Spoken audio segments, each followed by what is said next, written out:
Yeah, I mean, first off, props to Duke. They gave us their all. They give us their all every single game. It's fun for us to play them. We love it. I think actually, let me restart. I was going to say we like the results better than actually playing them, but I probably shouldn't say that.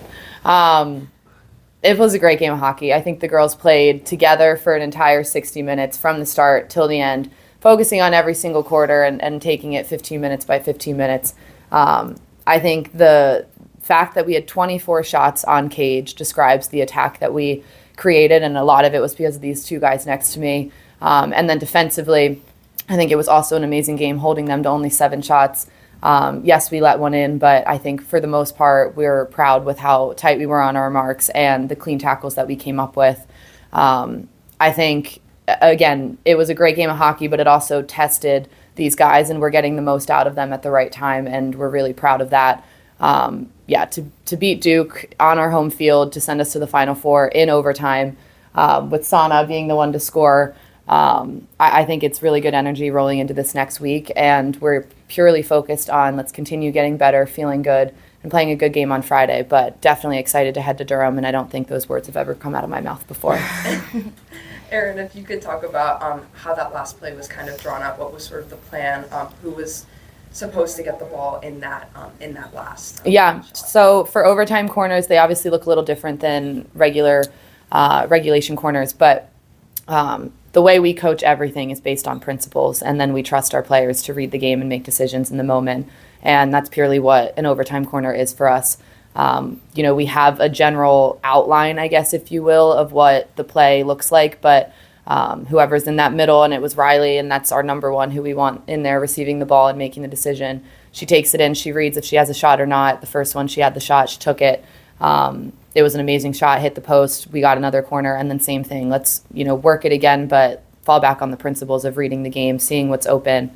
And then same thing, it's funny how it works with Sietska. She has the choice whether she shoots it or passes or eliminates whatever, and she made the decision in the moment after training it and feeling confident with it to pass it. Sanne's job is to read whether or not Sietska's shooting and tipping or needing to be an option and passing, and she did exactly that. So I think it was an all-encompassing play of exactly how we do things here at Carolina.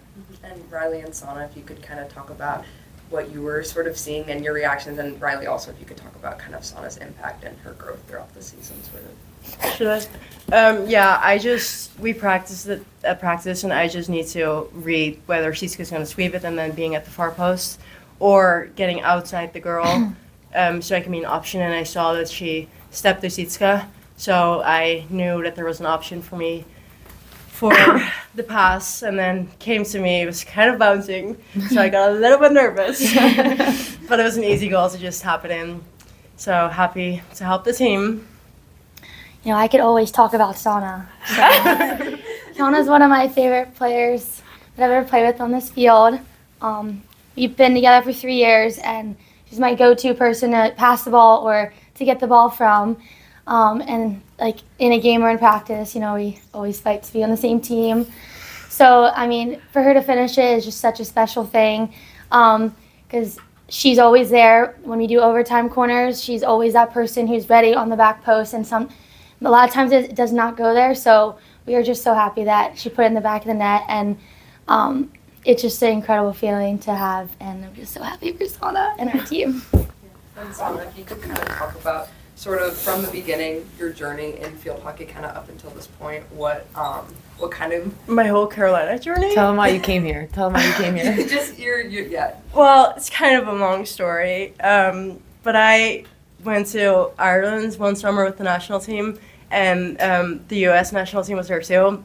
So I was just talking to Ryleigh, Kennedy, Katie, and Kirsten. They were all there. And the first impression of Ryleigh, this is actually really funny, but we did the soccer circle where you try to keep the ball in the air, and Ryleigh was in the circle, but she kept being on her phone. And she was just not paying attention. So I was like, oh, this is so annoying. Why is she even in it if she is not paying attention? But I really like them. So I was like, oh, maybe I should just go, And it was the best decision ever. And I didn't even really talk to other schools because I just knew that this was the right place for me.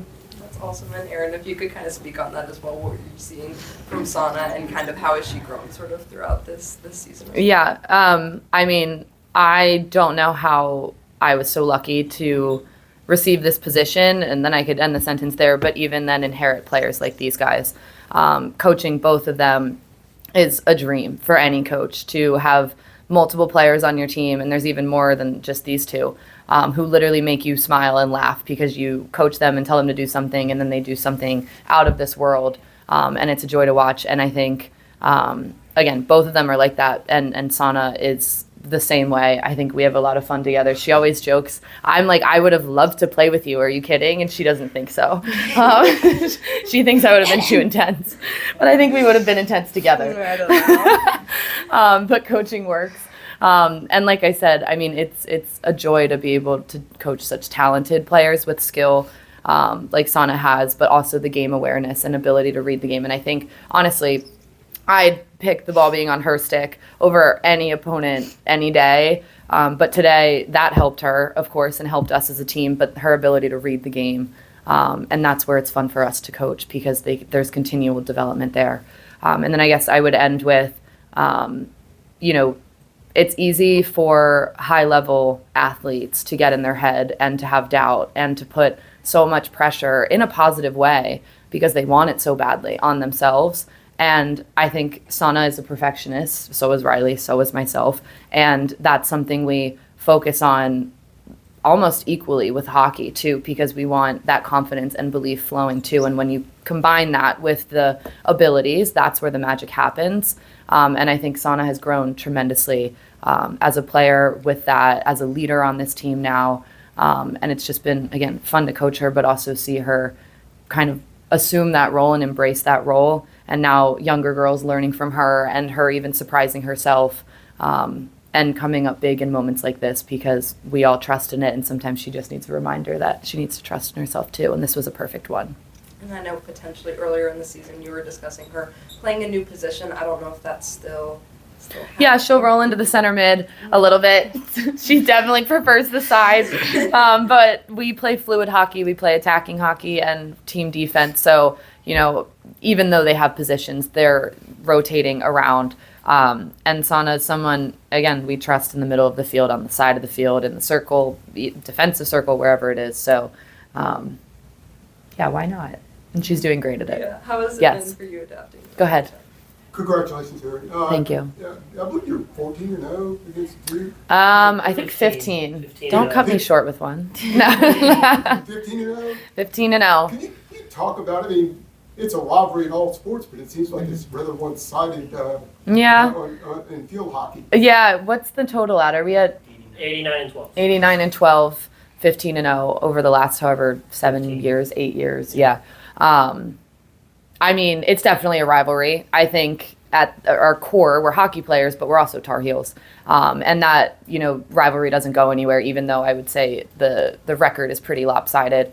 And I think it's a similar question of people asking me, how do you keep the standard? How do you keep winning? It was the same that, we got when we were players after 2 national championships, 3 national championships. Like, why? What else is there to do? And it's like, what do you mean? You just keep winning. So we're kind of beyond the point where it's like, we need to find the motivation to beat them in a way. It's more like finding the motivation to keep that going and keep the rivalry so lopsided. And, I take it very personally because of the 15-0, and like, I don't want to lose either, but I don't need to say that. These guys want to win and again, just keep that record going themselves. So we definitely find motivation in it, but I think it's in a different way now since it is lopsided. The jersey swap, was that gamesmanship or what's going on there? Yeah, I won't talk too much on it. How do I want to phrase this? Just a interesting decision that I guess we take pride in the fact that we don't get rattled and we are problem solvers. So, Motivation? Oh yeah, a little bit, I would say. Speak to that sort of in the game. It was a dominant game for you guys, especially in the stats. You're not getting the ball in the net, and yet you stay in your lane. Speak to it as a coach, and then you guys as players just not getting frustrated and just keep doing what you're doing, and then it works out in the end. Yeah, I think we harp on that often. I'm big on consistency, and also not having to fix what's not broken. And, there's going to be games where the goalkeeper's hot. There's going to be games where the other team's getting sticks on balls and this and that. But we're at a point where, one, in the season, but also in the way we play and just kind of our philosophy, that we have trust in Carolina field hockey and what that means. And that doesn't mean you're going to get it perfect every time. And it doesn't mean you're going to come out with a win every time. You need to do the work every single game. But it's too easy to get frustrated, then go internal and get in your head, and then people start hesitating, and then people aren't working together, where it's just stay the course. And you got to trust in the fact that what we do works when we do it well and when we execute, when we stick together. So it's just constantly reminding them that. They remind each other that. And I think it helped us today. We lean into every piece of motivation, big, small, obvious, a little secretive, whatever it is. But I think it's also balancing that fire and that competitiveness with being steady, being consistent, focusing on what's right in front of you, and just having trust in that. Couple more. Right. Oh, sorry. Do you guys want to talk about that? I mean, just Sorry. sort of staging and not getting You super take that mic, girl. frustrated. I think in games when we're having 25 shots a game or even more, like the one thing that we are all really good at is remind each other, like Erin said, just to keep going. If we don't get that shot off, okay, what's next? What's the next thing we have to do for our team, for all of our teammates, the person next to us? So I think that's like one thing we really, really do well with is, okay, shot doesn't go in, all right, press, and then we have leaders from the back talking to us, communicating, making sure we're doing the right next thing and not harping on what we couldn't get off. And I think that's a really good culture that we built, and I think it's took us a long way. And I mean, it's one of the best feelings to have on the field when everyone supports you, even when you mess up. So, I mean, we're all very grateful for that. Anything? No. Shocker.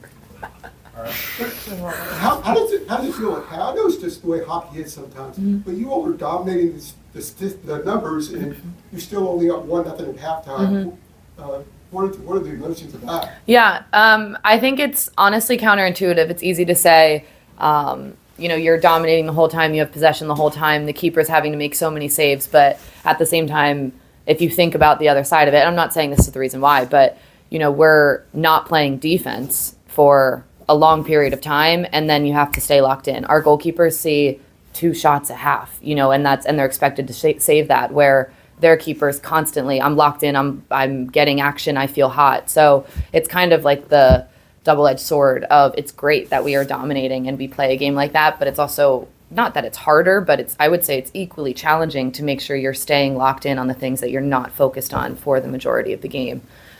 So again, it's just reminding them that too. And I think in terms of our defense, we've seen huge growth throughout the season, coming from the first game till now. And just like our attack, nothing's perfect. We don't play a perfect game of hockey. But we have confidence in the fact that there's been growth, and I think that's what we're focused on. So even in those moments where they get 3 shots and one's a goal, it's still going back to, let's stay steady, let's make sure that we keep our heads.